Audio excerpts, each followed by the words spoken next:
Starting, we can categorize the student into three basic categories. Okay, so this is you guys. We can categorize you into either you've prepared for JE, or you've prepared for NEET, or you've prepared for boards. Okay, so if we talk about JE students, you guys have already done the theory of 11th. Okay, and since you've prepared for JE, you've already done the PYQs of JE, at least mains, and some of you might have done advanced questions also. So the pattern of not the pattern but the type of questions asked in IIT and JEE are very similar.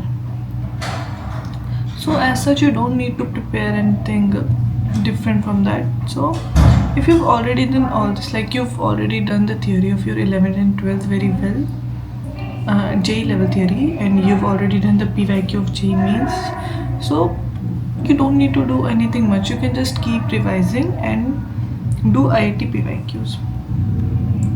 So your approach can be, you open the PYQ, you start solving them, and whatever topic you don't understand or whatever the concept you got wrong, you revise them. So that will be your strategy.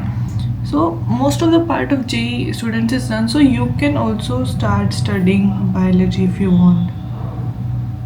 If your PCM is already strong and you want to excel your preparation more, so you can study biology also.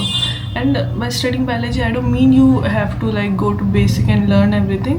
Just analyze the PYQs and see if see which chapters are more important, and do only those concepts in those chapters. So that will help you a lot. You can boost your score a lot by that. JEE, if you have done JEE preparation very well, so there's not much you need to do actually. So yeah.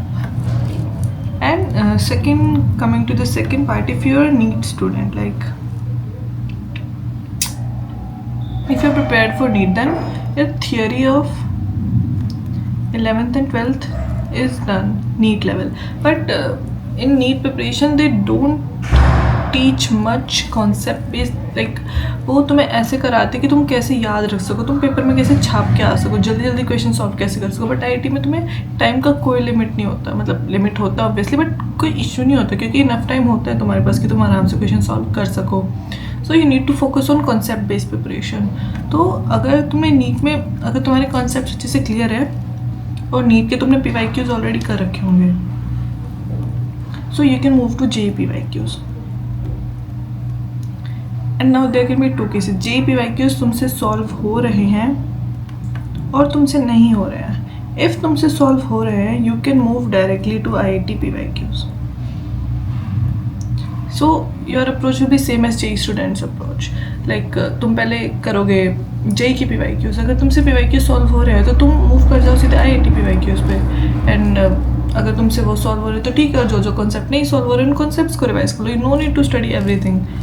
If तुमसे solve नहीं हो रहा है तो first you need to like make your theory strong again. So I suggest watching one shots of those chapters जिससे तुम्हारे नहीं हो रहा है, क्योंकि ऐसा तो नहीं कि तुमसे सब कुछ ही नहीं होगा, क्योंकि JEE और NEET में हाँ डिफरेंस होता है बट इतना ज़्यादा डिफरेंस नहीं होता, तुम सॉल्व कर लोगे. So go to one shots, उन चैप्टर्स का वन शॉट देखो और उसके बाद फिर उसके क्वेश्चन सॉल्व करो and then do IIT PYQs and same approach. Okay, so this was the NEET thingy. And I don't know about how you can prepare for maths, because मैंने नहीं करा था. मैंने कोशिश करी थी कि मैं मैथ्स भी प्रिपेयर कर लूँ बट मेरी हो नहीं पाई थी, मतलब मेरे को समझ ही नहीं आती थी मैथ्स. तो I can talk about how you can prepare for maths if you want to do it. So I just say कि अपना PCB स्ट्रॉन्ग रखो.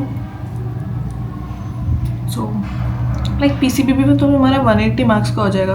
तो अगर तुम 180 में से अगर तुम अच्छे से प्रिपेयर करके 170 160 भी ला पा रहे हो तो तुम्हें बहुत अच्छा कॉलेज में. अगर तुम्हें थियोरी पहले से आती है, so no need to study one shots. कुछ करने की ज़रूरत नहीं है, कॉन्सेप्ट तुम्हारे क्लियर है already. So just go to NCERT and read. NCERT read करो. और तुम बोल रहे हो कि हमने तो पढ़ रखी है NCERT, कम से कम 10 टाइम्स एटलीस्ट 10 टाइम्स तुम्हें पढ़ी होनी चाहिए एनसीईआरटी बायो की। इतना कर लो, हर चैप्टर कम से कम 10 बार, तभी याद होता है, तभी आते कॉन्सेप्ट अच्छे से। तुमने एनसीईआरटी पढ़ लिया तो सबसे पहले तो एनसीईआरटी के पीछे जो क्वेश्चंस दे रखे हैं, हर चैप्टर के पीछे जो क्वेश्चंस दे रखे हैं, डू एनसीईआरटी के क्वेश्चन। उसके बाद you can move to NCERT exemplar. उसके बाद यू कैन डू नीट के PYQs, और यू कैन प्रैक्टिस फ्रॉम एक बुक आती है, नीट वालों को तो पता भी होगा, NCERT exemplar, oh no, NCERT fingertips. कुछ भी खरीदने की ज़रूरत नहीं है, डाउनलोड कर लो PDF, इतना ही काफ़ी है। NEET, so JEE NEET are done. Now come to board students. So it will be a little problem for them because अच्छा कलर।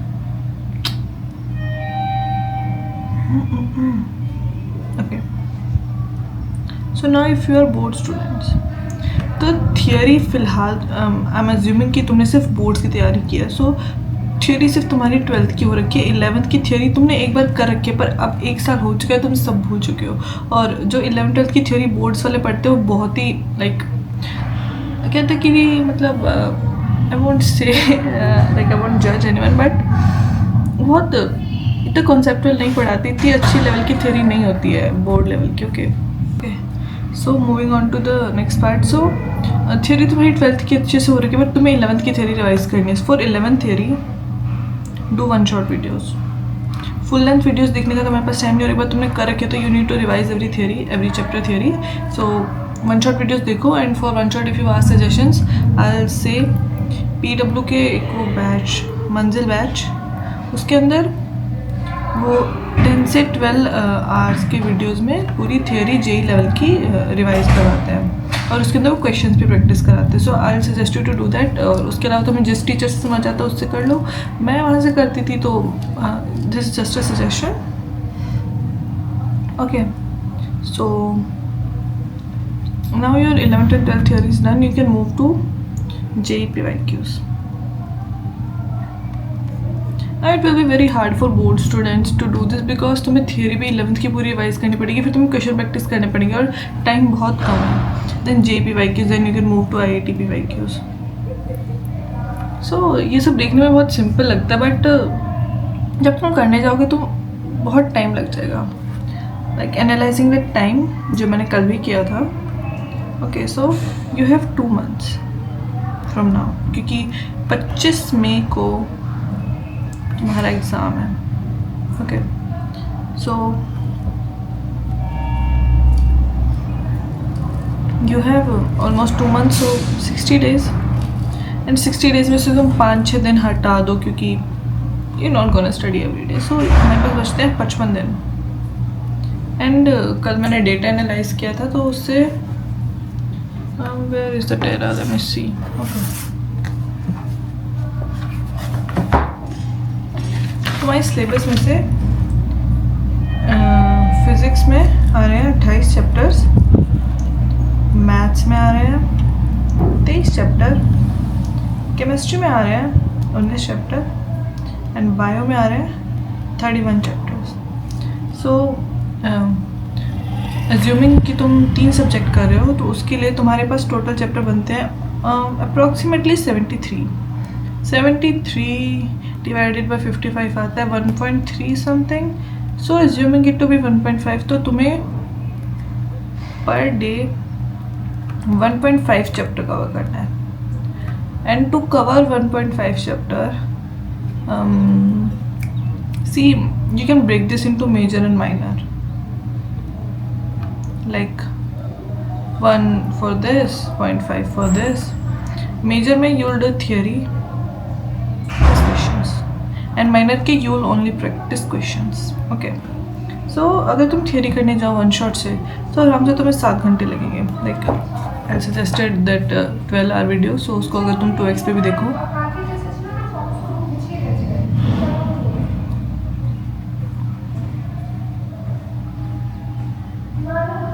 तो अगर उसको तुम 2x पे भी देखो आराम से 7-8 घंटे लग जाएंगे। और फिर तुम उसके अगर क्वेश्चन प्रैक्टिस करने जाओगे तो 3 घंटे तुम उसकी क्वेश्चन प्रैक्टिस में लगा लो। Then I suggest to study only 2 subjects in a day, क्योंकि 3 सब्जेक्ट्स बहुत एक्टिव हो जाता है, ब्रेन इतना कर नहीं पाता। तो I suggest you all to do 2 subjects per day.